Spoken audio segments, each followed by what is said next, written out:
Assalamualaikum warahmatullahi wabarakatuh. Kami dari kelompok 4 yang beranggotakan Muhammad Alvino Khairul Maulana, Muhammad Munif, Muhammad Abdullah Israil, dan Li Ajmal Bana Mahron Toha akan mempresentasikan tentang pengembangan instrumen asesmen penilaian hasil belajar berupa non-tes.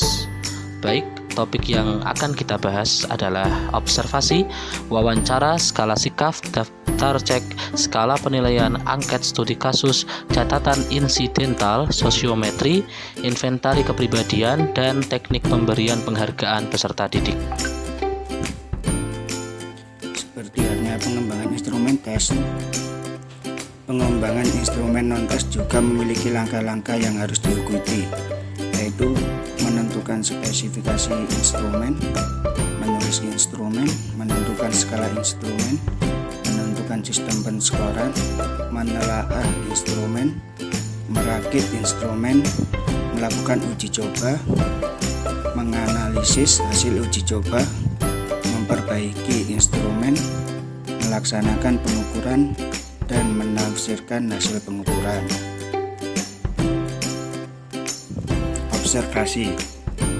Observasi merupakan proses pengamatan sistematis dari aktivitas manusia dan pengaturan fisik di mana kegiatan tersebut berlangsung secara terus-menerus. Dari fokus aktivitas bersifat alami untuk menghasilkan fakta. Oleh karena itu, observasi merupakan bagian integral dari cakupan penelitian lapangan etnografi. Selanjutnya yakni wawancara. Benzin mendefinisikan wawancara sebagai percakapan face to face atau tatap muka, di mana salah satu pihak menggali informasi dari lawan bicaranya.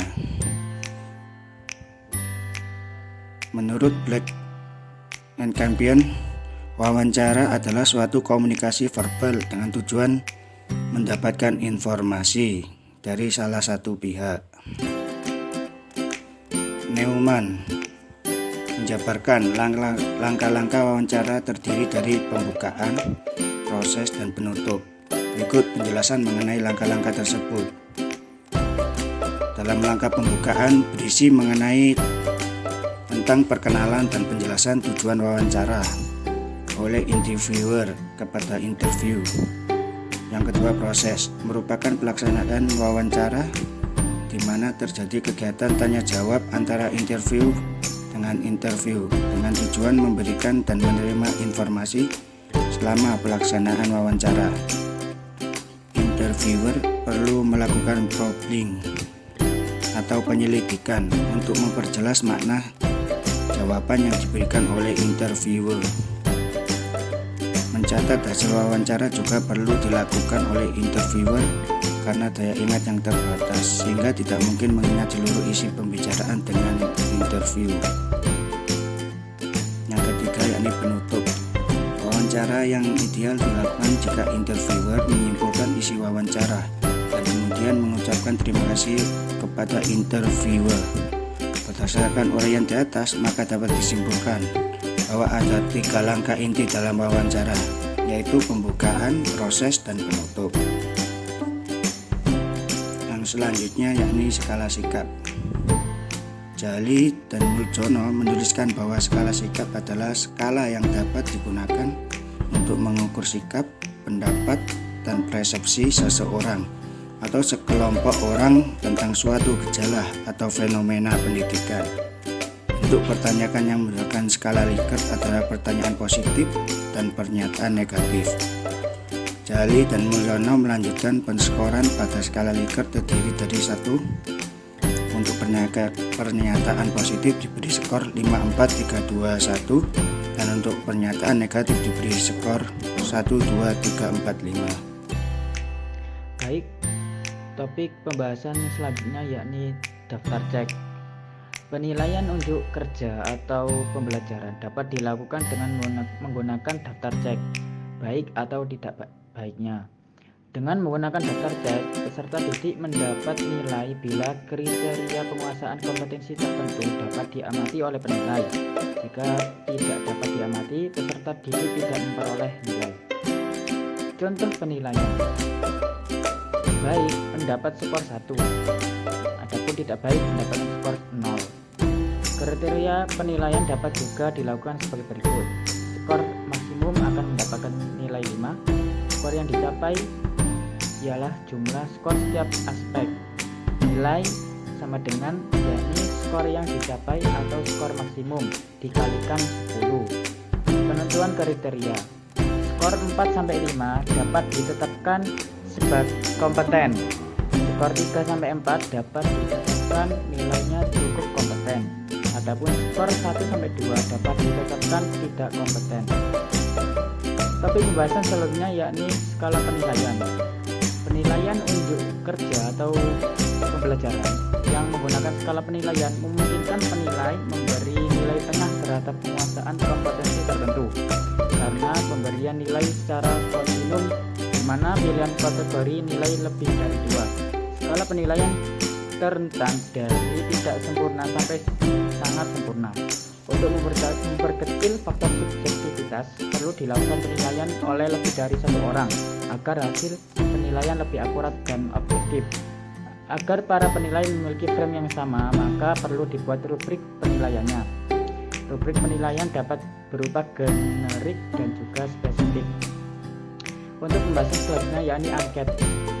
Salah satu teknik pengumpulan data adalah menggunakan kuesioner atau lebih dikenal sebagai angket. Angket adalah teknik pengumpulan data dengan menyerahkan atau mengirimkan daftar pertanyaan untuk diisi sendiri oleh responden.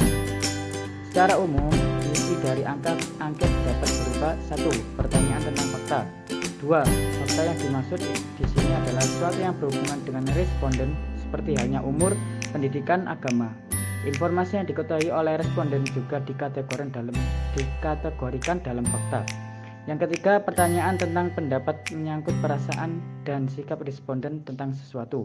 Yang keempat, pertanyaan tentang persepsi diri. Yang kelima, mengenai cara responden menilai sesuatu tentang perilakunya sendiri dalam hubungannya dengan orang lain atau lingkungan.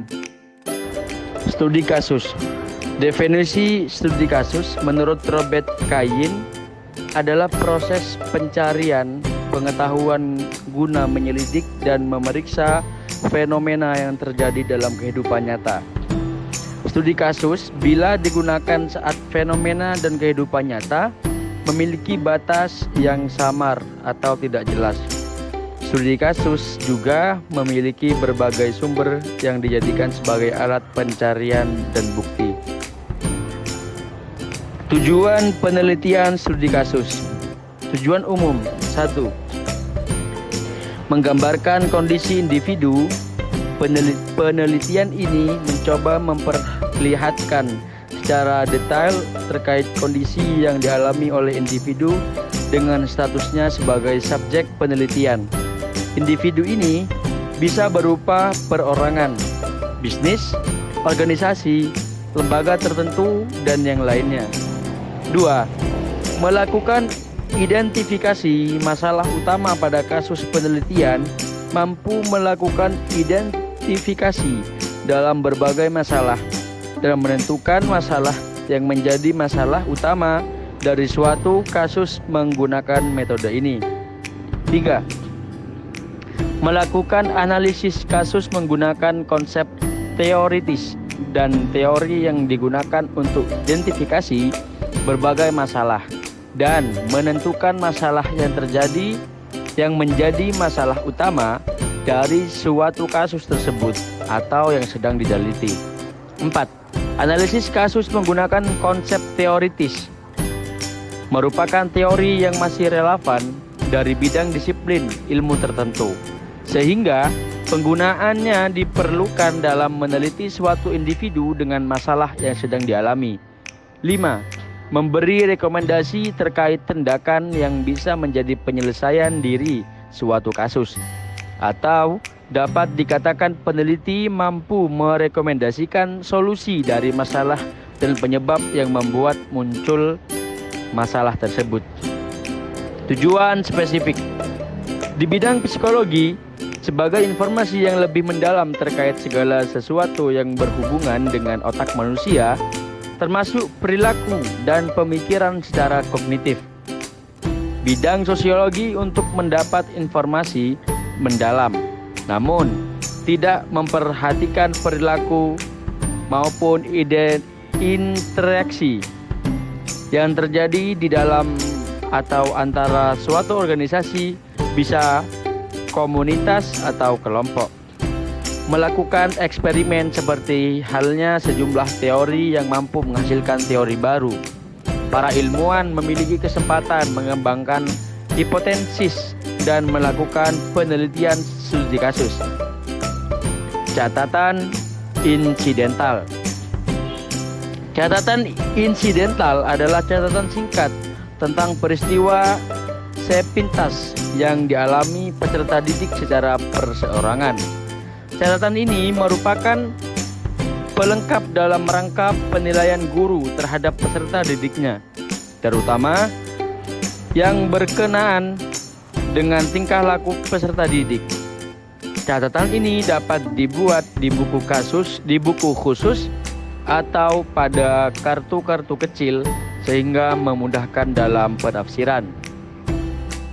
Baik, selanjutnya adalah sosiometri. Sosiometri adalah alat untuk meneliti struktur sosial dari suatu kelompok individu dengan dasar penelaah terhadap relasi sosial dan status sosial dari masing-masing anggota kelompok yang bersangkutan. Nah, menurut Bimo Walgiti 1987, sosiometri adalah alat untuk dapat melihat bagaimana hubungan sosial atau hubungan berteman. Baik, sosiometri adalah suatu teknik untuk mengumpulkan data tentang hubungan sosial seseorang individu dengan individu lain, struktur hubungan individu dan arah hubungan sosialnya dalam suatu kelompok. Nah, terdapat langkah-langkah sosiometri. Yang pertama adalah tahap persiapan. Dalam tahap persiapan ini terdapat 3 tahap. Yang pertama menentukan kelompok siswa yang akan diselidiki. Yang kedua memberikan informasi atau keterangan tentang tujuan penyelenggaraan sosiometri. Yang ketiga mempersiapkan angket sosiometri. Tahap yang kedua adalah tahap pelaksanaan. Dalam tahap pelaksanaan ini terdapat 2 tahap. Yang pertama membagikan dan mengisi angket sosiometri. Yang kedua mengumpulkan kembali dan memeriksa apakah angket sudah diisi dengan benar.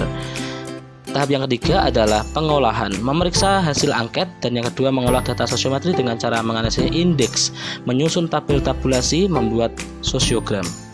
Baik, selanjutnya adalah inventari kepribadian. Inventari merupakan bagian dari beberapa instrumen pengumpulan data tentang diri siswa. Inventari bagian dari teknik non-testing yang dimaksudkan teknik penilaian untuk memperoleh gambaran terutama mengenai karakteristik, sikap, atau kepribadian. Inventari yang saat ini digunakan dalam pelayanan bimbingan konseling atau BK adalah alat ungkap masalah atau AUM, adalah sebuah alat yang digunakan untuk mengungkapkan masalah-masalah pribadi siswa. Oke, selanjutnya adalah teknik pemberian penghargaan peserta didik. Secara praktis, penghargaan dapat dimaknai sebagai perbuatan menghargai atau penghormatan. Sebenarnya penghargaan atau rewards juga merupakan ganjaran, yaitu hadiah. Bisa juga berupa hukuman. Tentu saja hadiah diberikan sebagai bentuk apresiasi atas sesuatu hal yang baik, sedangkan hukuman merupakan respon atau sesuatu hal yang tidak baik. Baik, selanjutnya adalah bentuk rewards. Pada prakteknya penghargaan dapat diberikan dalam 2 bentuk, yakni yang pertama verbal, yang kedua non-verbal. Yang verbal, penghargaan verbal mengacu pada suatu tindakan spontan berupa pujian atas capaian peserta didik. Sedangkan yang non-verbal bisa berupa simbol atau gerakan anggota tubuh pendidik pada saat melihat perilaku positif peserta didik. Misalnya nih, menunjukkan ibu jari atau jempol, menepuk bahu peserta didik, tepuk tangan, dan sebagainya. Bisa juga berupa tulisan di lembar kerja peserta didik, dan juga bisa berupa pemberian benda seperti pin bintang, kalung medali, dan sebagainya. Ada juga penghargaan khusus, yaitu penghargaan yang diberikan sebagai improvisasi, pemberian penghargaan misalnya nih dengan memberikan kesempatan kepada peserta didik untuk mengerjakan hal lebih dahulu dari teman-temannya. Selanjutnya adalah macam-macam rewards. Secara umum penghargaan dapat diberikan dengan beberapa macam, yakni yang pertama bisa berupa pujian, yang kedua bisa berupa penghormatan.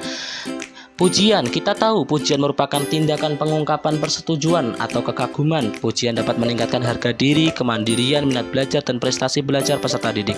Penghormatan, penghargaan berupa penghormatan ini mengacu pada dua bentuk, yaitu penobatan, di mana peserta didik diumumkan kepada seluruh teman-temannya secara terbuka sebagai peserta didik yang mencapai suatu hal yang baik, bisa dilakukan di depan teman-teman kelas atau juga bisa di depan seluruh peserta didik di sekolah. Yang terakhir adalah berupa hadiah. Penghargaan dengan cara ini bisa berdampak kurang baik pada motivasi belajar peserta didik, karena nantinya peserta didik belajar bukan untuk menjadi tahu, melainkan untuk mendapatkan hadiah.